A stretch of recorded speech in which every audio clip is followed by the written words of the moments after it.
What if the pain you're carrying isn't only from betrayal, but from expectation?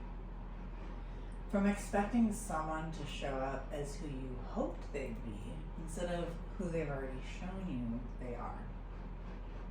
Someone needs to hear this, and Spirit's showing it to me very clearly.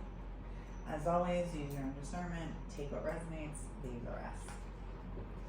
So, expectations are often where our deepest wounds come from.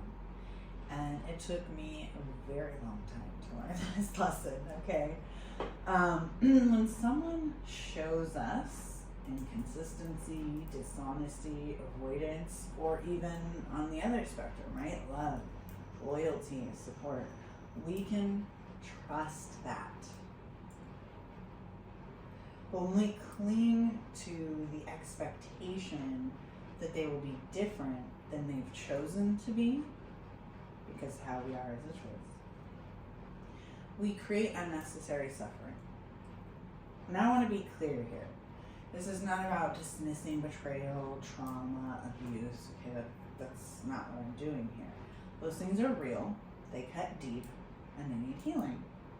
So this message is about the layer of expectation that can make the pain even heavier. We can acknowledge the hurt and release the illusion at the same time. So expectation is, I'll only feel okay if you change. We would just be so happy if you would just stop doing this or start doing this, right? Acceptance says, I see you for who you are, and I choose my path from there. And acceptance is not tolerance, right? So accepting someone doesn't necessarily mean staying in harm or staying in the situation. Whatever this be, whether romantic, business, family, it means releasing the illusion and standing in clarity. From that place, that clear place, you choose boundaries or distance or maybe continued connection. It's your choice, right? But with eyes wide open. And there is freedom in that, freedom into letting go of that, because when you release expectations, you stop putting your peace in someone else's hands.